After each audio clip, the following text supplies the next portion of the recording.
Welcome back, everyone. Today we're going to be diving deep into the world of generative AI and what it means for businesses. Okay. We're looking at this super interesting article from TechTarget called Generative AI Strategy Primer for Executives, Right. published back in September 3rd, 2024. Okay. And you know what's so fascinating about this is that even though everyone's talking about generative AI like it's the next big thing, Yeah. the article actually highlights this kind of surprising trend. Software companies, they're lowering their revenue estimates Oh, wow. because executives are being really cautious about adopting it. Interesting. So why all the hesitation? That's exactly what we're going to unpack today. All right. I'm intrigued. Let's dive in. It really is a bit of a head scratcher, right? All this buzz about AI changing the game. Yeah. But then we see this slowdown in traditional software purchases. Makes you think. Yeah. And the article explains that it's all about strategy. Oh. Executives want to make sure they have solid generative AI strategies in place before they go all in. That makes sense. Yeah. Like a big decision with potentially huge implications. Exactly. It's a bit like when cloud computing first came onto the scene. Right. Everyone knew it was the future, Yeah, but there were all those concerns about security and compliance. totally. So companies were hesitant to just dive in head first. They wanted to make sure they had all their ducks in a row. Would you say that's a fair comparison to what's happening with generative AI now? Absolutely. Right. I think we're seeing a very similar pattern here. Okay.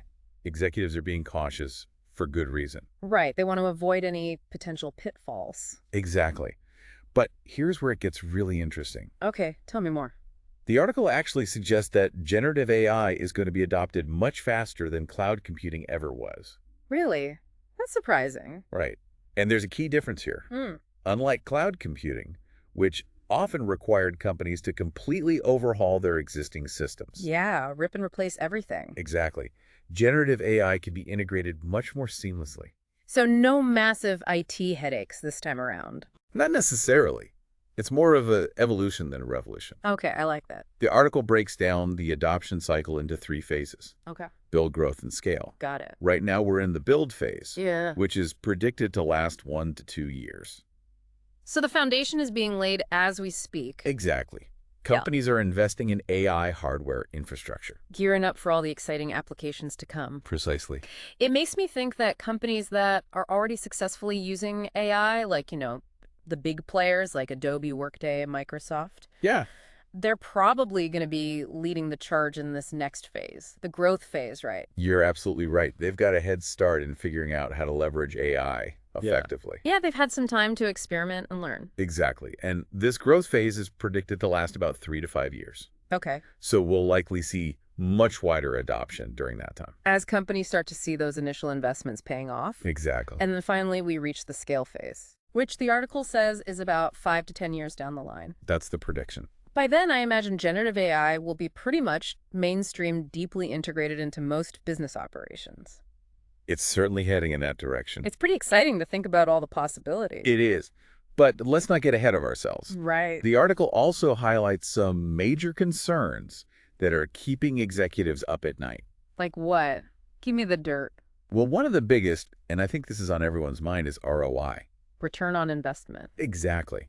How do you actually measure the value that generative AI brings to the table? It's not always as clear-cut as with traditional software. Yeah, it's a valid concern, and it's one that a lot of companies are grappling with. I bet. But interestingly, the article does offer some encouraging statistics. Okay, lay it on me. Depending on the application, it states that between 18% and 36% of organizations are already seeing significant benefits from their AI implementations. Wow, that's a pretty impressive number. It is, but I imagine it's still tricky to pinpoint exactly how AI contributes to the bottom line. Especially when it comes to things like improved decision-making or increased efficiency. Absolutely. It's not always a straightforward calculation. Right. And then on top of that, you've got the challenge of use case prioritization. Oh, yeah. With so many potential applications for generative AI, executives need to figure out which areas will bring the most value to their specific business. It's like having a buffet of amazing technological advancements in front of you.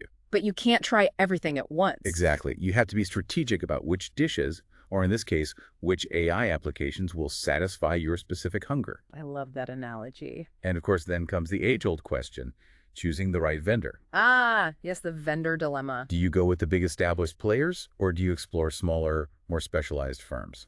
It's a tough choice. What does the article suggest? It stresses the importance of thoroughly vetting potential vendors. Okay, due diligence is key. Exactly. Do they have the expertise? Do they have a solid future plan? And crucially, can they truly deliver what they promise? Right, because AI is still a relatively new field. It is. And there are a lot of companies out there making big claims. So it's not just about finding a company that has a shiny AI product, Yeah. but one that understands your specific needs and can be a true partner in your AI journey. Precisely. Kind of like choosing a dance partner. Uh-huh. I like that. You want someone who can keep up with you and won't step on your toes. That's a great analogy. And then, of course, let's not forget about the human element, employee readiness. Oh, that's crucial. It's one thing to invest in all these fancy AI tools, Yeah. but it's quite another to have your team actually know how to use them effectively. You're absolutely right. We can get so caught up in the technology itself that we forget about the people who will be using it. And it's not just about technical skills, is it? No, it's also about navigating the cultural shifts that AI brings to the workplace.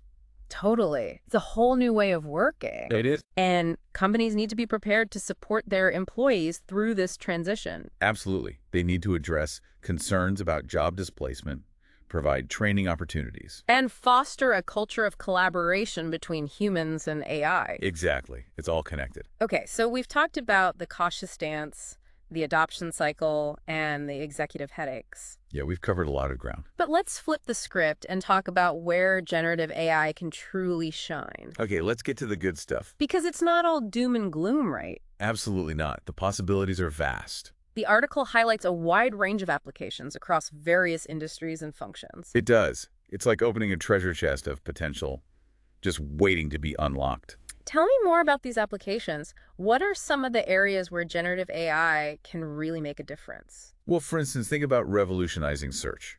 Okay. Generative AI can understand the intent behind a search query and deliver more personalized and relevant results. So it's not just about keywords anymore. Exactly. It's about understanding what the user is really looking for. That's powerful. And then there's content creation. Oh? AI can help writers generate ideas, write different kinds of creative content, and even translate languages. So AI is not just about automating tasks. It's about augmenting human capabilities. Exactly. It's about enabling us to do things we couldn't do before. That's really exciting. It is. It's about pushing the boundaries of what's possible. What other applications are we talking about here? Well, the applications go far beyond search and content creation. Okay. Imagine using generative AI for predictive maintenance, Interesting. personalizing healthcare treatments, Wow. or even transforming financial analysis. The potential is truly mind-boggling. It really is. But the article also issues a warning. Ooh. It states that companies that don't embrace AI could fall behind and fast. Yeah, that's a key takeaway. And I'm guessing this isn't just a gentle nudge, it's more of a get on board or get left behind message. That's exactly right. The competitive landscape is changing rapidly. So it's adapt or become obsolete. Pretty much. But what exactly does that value look like? How is it being created? To answer that, the article breaks down the value of generative AI into 5 key pillars. 5 pillars. Okay, I'm listening. Think of these as the foundational elements that drive its success. Got it. So what's the first pillar? Infrastructure. Okay, the foundation. This refers to the hardware backbone, things like compute power network capabilities and storage solutions. The nuts and bolts. Exactly. Yeah. Specifically designed to handle the demands of AI applications. It's like building a superhighway for data. That's a great way to put it, ensuring it flows smoothly and efficiently. Okay, what's next? Foundational models. Okay, what exactly does that mean? These are the brains of the operation.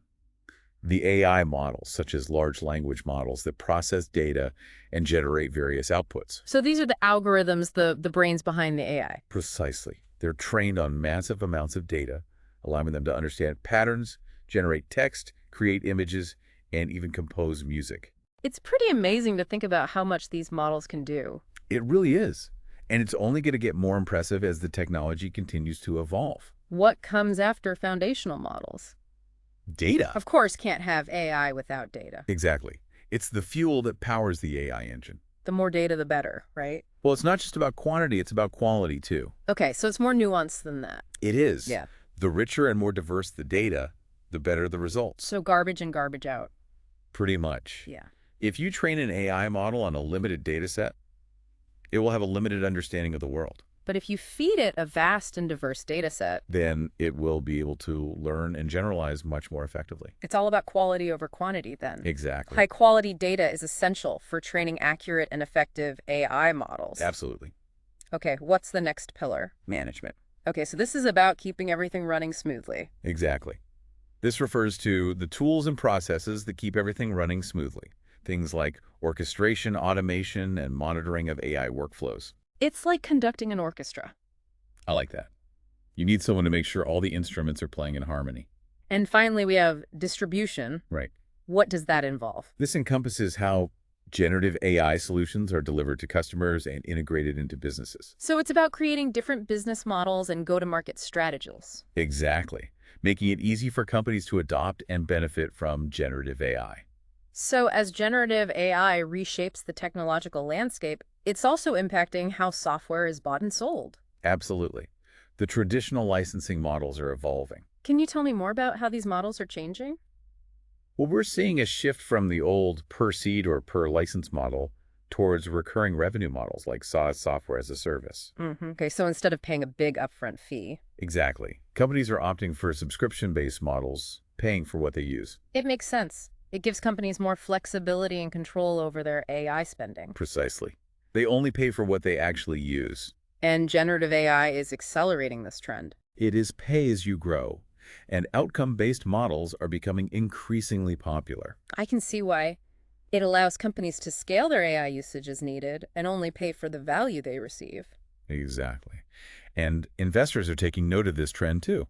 Really? Yeah, the article mentioned that many investors see the enterprise market as the bigger opportunity for generative AI right now. So they're betting on businesses adopting AI solutions faster than consumers. That's the current thinking. But that could change, of course. As generative AI becomes more sophisticated and integrated into our daily lives. Right. Consumer-focused companies will need to figure out how to price the value AI brings to their products and services. It's a challenge for sure. Consumers are used to getting a lot for free. They are. So convincing them to pay a premium for AI-powered features could be tricky. Absolutely.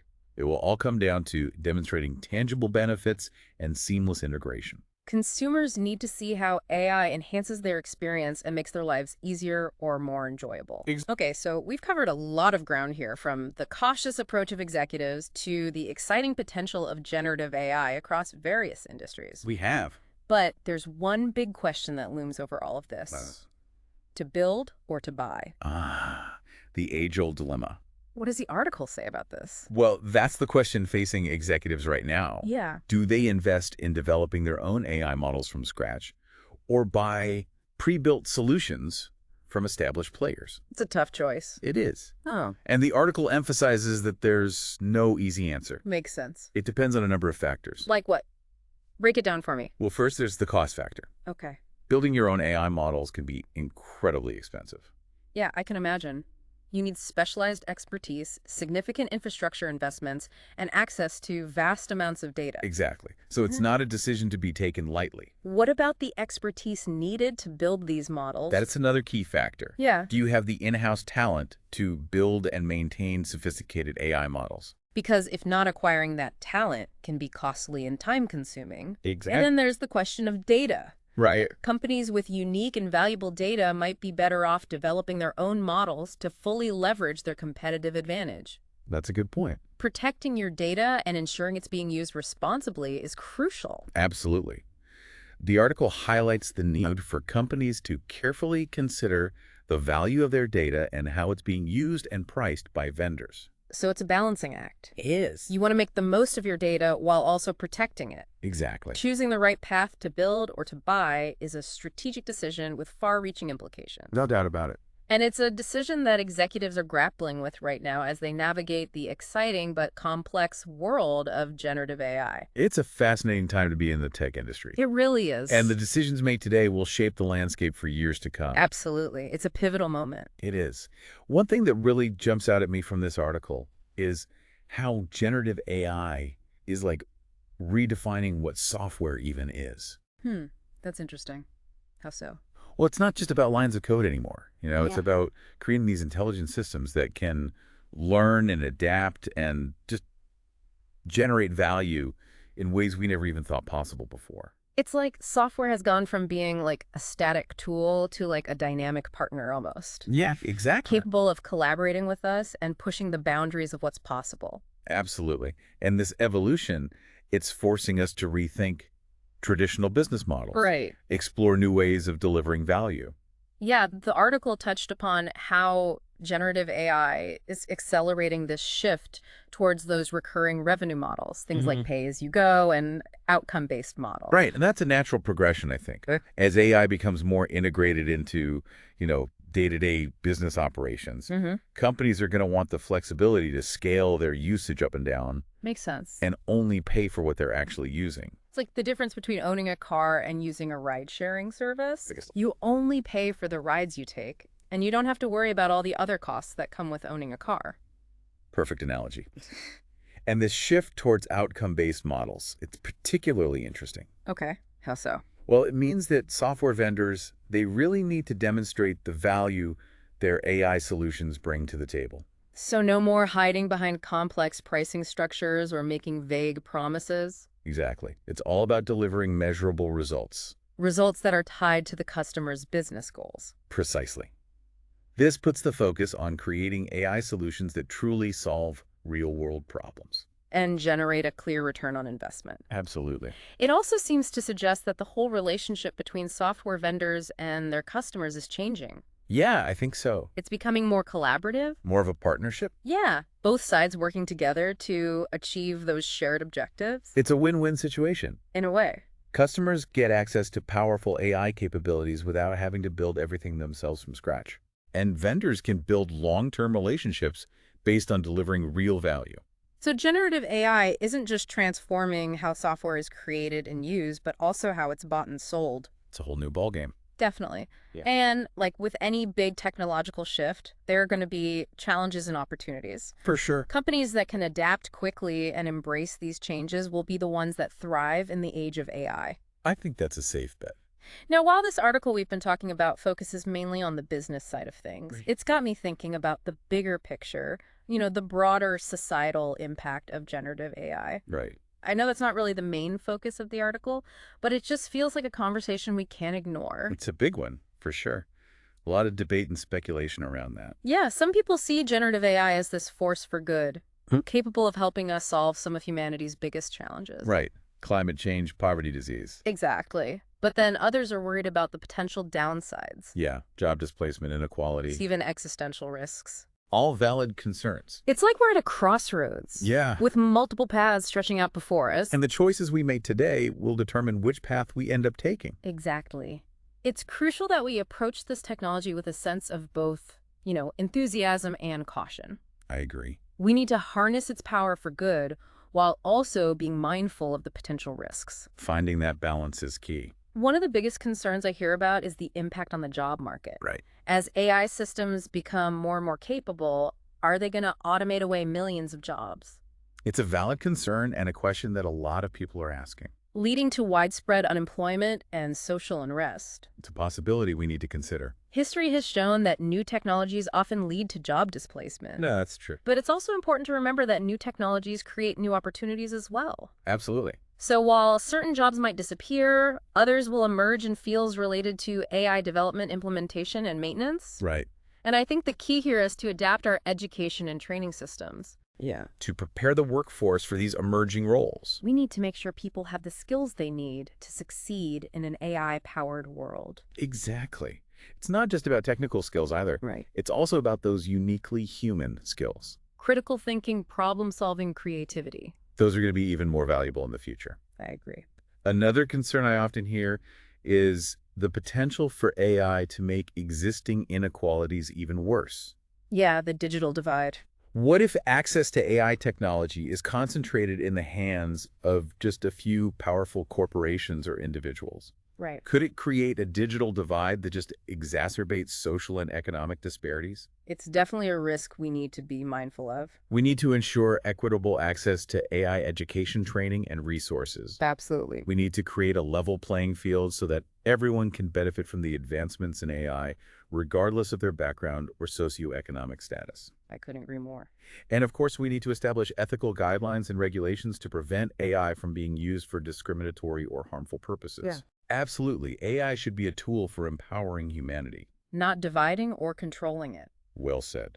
This all brings us to a question that's both fascinating and a little unsettling. Which is, What does it even mean to be human in an age of intelligent machines? that's a big one. A question that philosophers and scientists have been pondering for centuries. But it takes on new urgency in the face of rapidly advancing AI. It does. As AI systems become more sophisticated, capable of mimicking human creativity, empathy, even consciousness, Right. our understanding of what it means to be human is dawned to evolve. It's like we're entering uncharted territory. In a way, we are. The lines between human and machine are becoming more and more blurred. It's both exciting and a little daunting. I agree. We have this incredible opportunity to create a future where AI augments our capabilities, Right. helps us solve some of humanity's biggest challenges, But we also need to be mindful of the potential risks. and make sure that AI remains a tool that serves humanity, not the other way around. Couldn't have said it better myself. It's a delicate balancing act, It is. one that requires careful consideration, collaboration, and a shared commitment to ethical principles. Well said. So this deep dive has taken us from the boardrooms of software companies to the philosophical frontiers of what it means to be human. It's been quite a journey. It has. And it's clear that the story of generative AI is just beginning. You know, it's really mind-blowing to think how fast generative AI has advanced. I know, right? And who knows what the future holds? It feels like we're just at the beginning of something huge. Totally. It's a whole new era. And as we've been discussing today, it's not just a technological thing, Right. it's a societal transformation. Absolutely. And like with any big change, it comes with its own set of anxieties. Yeah, for sure. People get nervous when things start changing so rapidly. It's interesting because in a way, it's like generative AI is holding a mirror up to us. How so? Well, it's forcing us to confront some pretty deep questions about what we value, what we're afraid of, and what it even means to be human in a world where the lines between us and machines are getting blurrier and blurrier. That's a really interesting way to look at it. It makes you wonder if maybe this whole AI revolution is less about machines taking over and more about us understanding ourselves better. There's definitely something to that, I think. Right. Like AI is pushing us to examine our own strengths and weaknesses, our creativity, our limits. And maybe in that process, we'll discover new possibilities we hadn't even considered before. Exactly. So let's take a moment to kind of recap everything we've learned today from this TechTarget article. Okay, good idea. Generative AI Strategy Primer for Executives. Right. We started by exploring why software companies are being a little cautious right now. Yeah, lowering their revenue estimates despite all the hype. Because executives want to make sure they have good strategies in place before going all in on AI. Yeah, they learned from the whole cloud computing thing. Right. A lot of companies were slow to adopt cloud because of security and compliance concerns. So it's understandable that they're being a bit more cautious this time around. Makes sense. But the interesting thing is that the article suggests that generative AI will probably be adopted much faster than cloud ever was. Yeah, that's because it's more adaptable and can be integrated into existing systems more easily. No need for those massive IT overhauls. Exactly. It's more of a natural progression. And we talked about those 3 phases of adoption. Right. Build growth and scale. Starting with this build phase we're in now, where companies are investing in infrastructure and foundational models. Laying the groundwork. Then moving into that growth phase where we'll see wider adoption as companies start seeing real benefits. And ultimately reaching that scale phase, where generative AI becomes deeply ingrained in how businesses operate. But of course, there are challenges along the way. Always are. We talked about those difficulties with measuring return on investment and picking the right use cases. Yeah.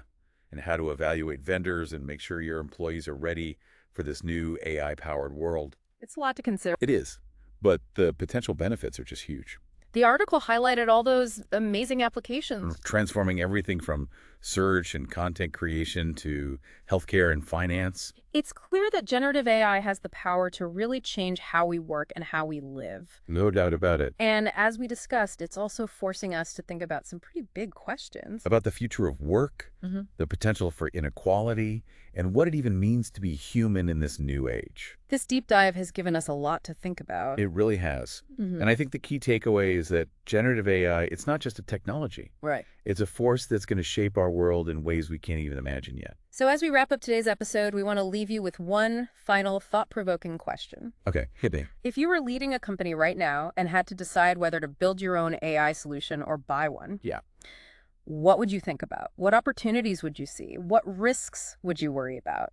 And how would you make sure your company and your people were prepared to succeed in this new AI-powered world?